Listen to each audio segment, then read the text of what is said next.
เ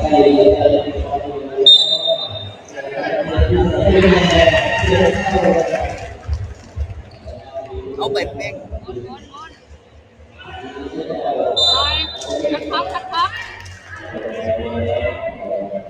เล่นแบงค์ดินไหมแบงค์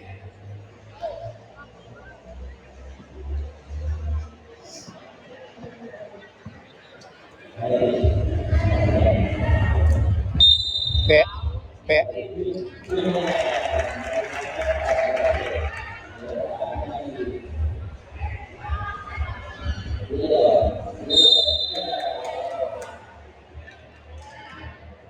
ก่อนดูแขนไหมแขนเก็บเอาเนี่ยกองเป็น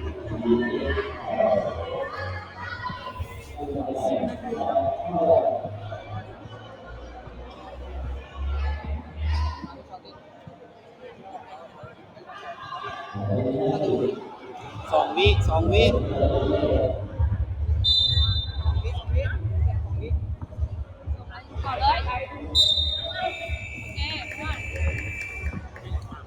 ง่ายขาส่งก็ยังบ่ได้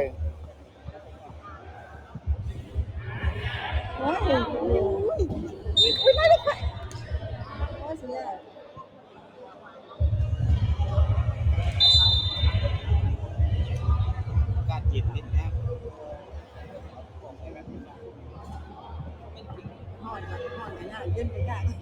แขนมันต้องเล่นสำคัญรวม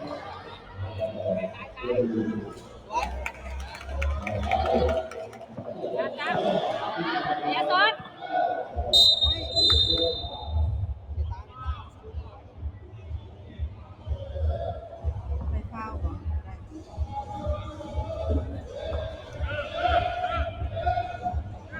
เดินครับ จับ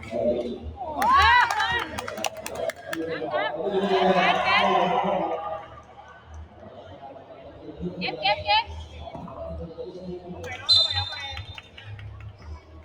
เอาไปไหมเสียยังไงเอาไปไหม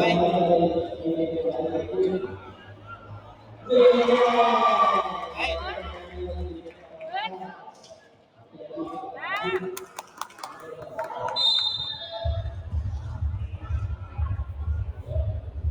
เก็บช้าเอาบอลเลอร์นำอยู่2-1สกีนเนี่ยจำเลย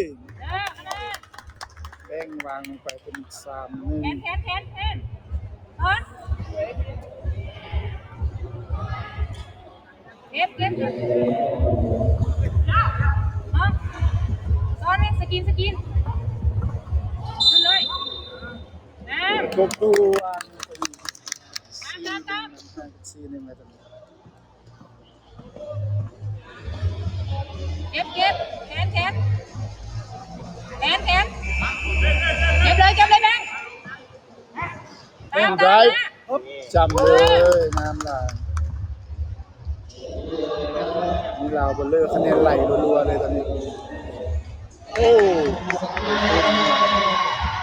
แขนมาสกินตามชับท็อปแบงค์ดินไหมแบงค์จิมอน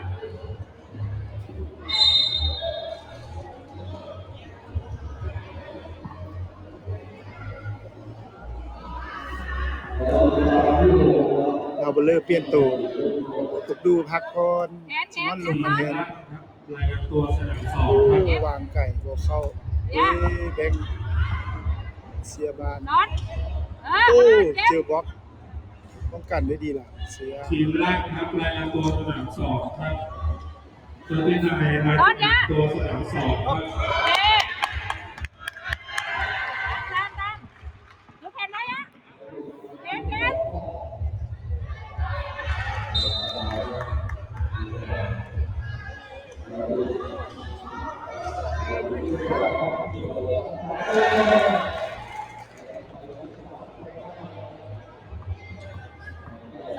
ชิมอนจำเลย โอ้บอกเข้าเสียซ้ำเรียบร้อย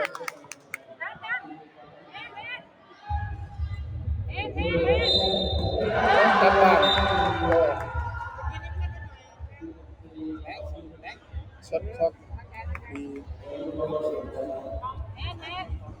รับช็อตคล็อกอยู่ช็อตคล็อกเหลือ10 วิ ซ้อนเก็บลูกแขนแอนไปก่อนลูกเส้นในเฮ้ย เสียยาก้อนเป็นบ่มีปัญหาสำหรับเสียยา ซ้อนยังกันซ้อนกลางโอเคซ้อนเปิด ช็อตคล็อกหมดก่อน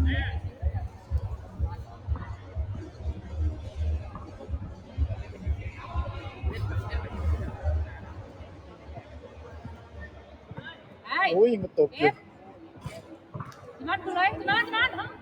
วนเสียวนช็อตคอกลูก 5 4 ช็อตคอกลูกน้ำเฮ้ยได้ลูก ช็อตคล็อกหมด น้ำ สู้เล่นต่อไว้บ่เข้า แขน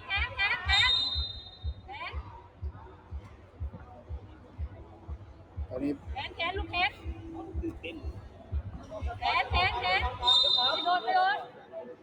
เก็บลูกเดี๋ยวมาลูกน้ำแขนน้ำแดงนะลูกเนาะ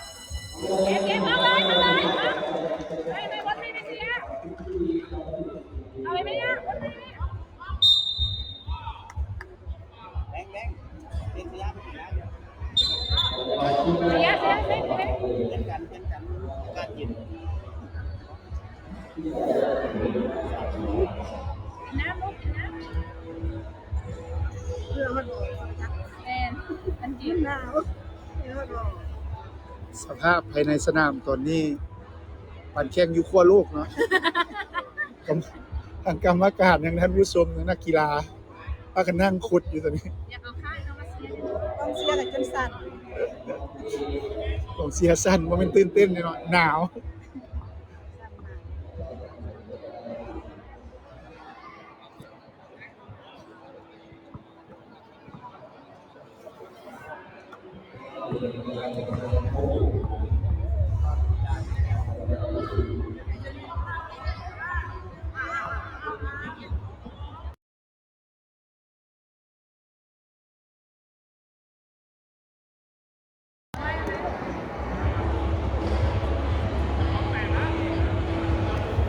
แข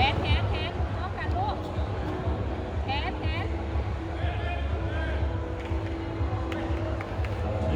ที่ไหนครับรายงานตัวสนาม2ครับเติมที่ไหน เก็บ โอ้ท่ายิง ทีม ท่ายิงระเบิดแป้น ตัวสนาม ได้ยิงซ้ำได้ โอ้วางลง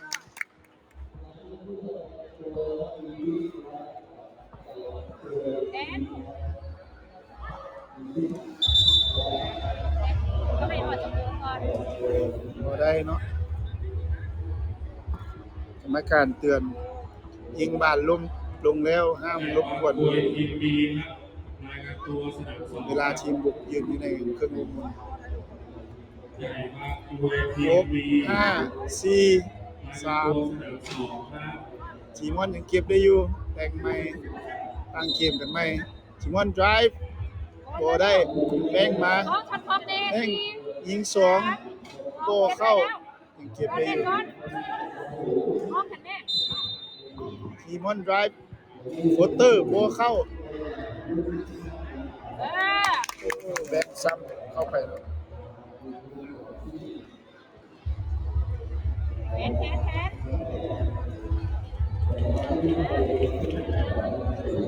ป